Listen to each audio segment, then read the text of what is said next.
European Union countries are still debating the details of a new package of sanctions against Moscow. The proposals presented earlier this week include a phased-in embargo on Russian oil. But with some member states heavily dependent on Moscow for energy supplies, finding a final agreement is proving difficult. SABC News correspondent Rosie Birchard has been following the developments for us in Brussels. Rosie, good evening.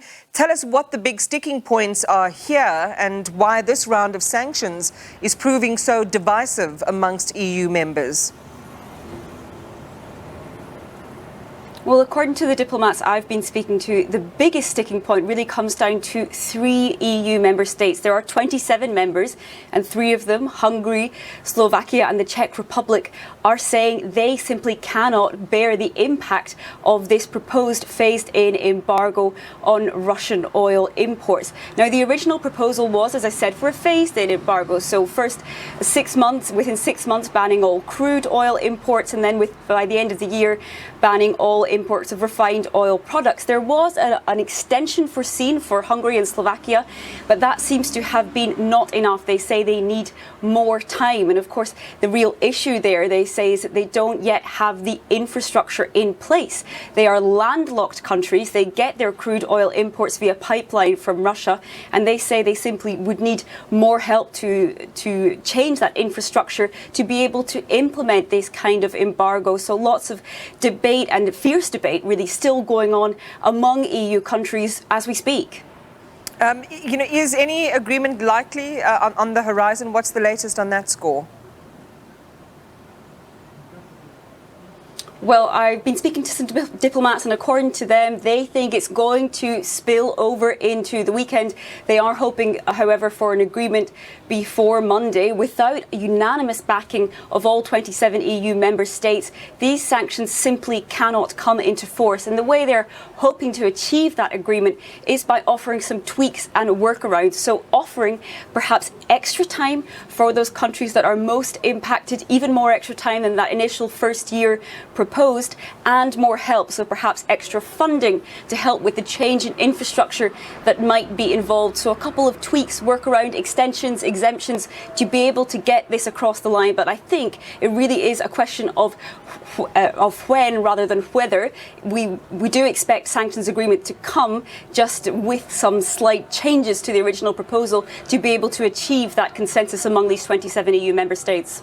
So are there fears that offering certain countries the exemptions from this embargo will lessen the impact of the sanctions?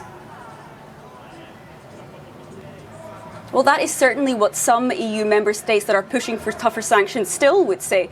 For example, Poland and Lithuania want a full embargo on all Russian energy imports, so not just oil, but also on gas. Now, however, at the other end of the spectrum, with some of those other nations that I mentioned, Hungary, Slovakia and the Czech Republic, they say that they are really walking a tightrope here, and that the impact of this proposed ban would have more of a harmful effect on their economies than it would have on the Russian economy. And of course, the goal of sanctions, EU officials say, is to cripple the Kremlin's ability to finance the war in Ukraine, and that the sanctions should hurt Russia more than they hurt EU member states. So this is really the core of this division there. And we're now at the 6th round of sanctions against Moscow imposed by the European Union.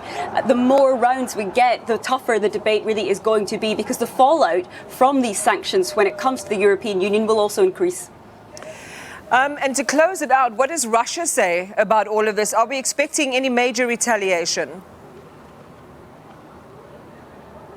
Well, I think we heard it a bit in the previous report. Russia has said these sanctions amount to robbery, and Moscow is also threatening to stop exports to what it calls unfriendly countries, and European Union nations definitely on that list. We saw Russia's willingness to retaliate last week when Gazprom, the Russian energy giant, cut gas supplies to EU members Poland and Bulgaria, as Brussels and Moscow were trading these sanctions and counter-sanctions. So other EU countries definitely wondering, are they next? These sanctions don't touch on gas supplies, this particular 6th round. That's because gas is an even more controversial area. The European Union still remains heavily reliant on Russia for gas supplies. supplies. That's why it's looking elsewhere for new suppliers. It's also, for example, looking to certain African countries, perhaps for new supplies of liquefied natural gas. So big efforts to diversify going on as we speak. A lot to watch out, and it certainly is, it's a nail biter because things change from hour to hour. But thank you for that update, SABC News correspondent Rosie Birchard, following developments for us in that region of the world.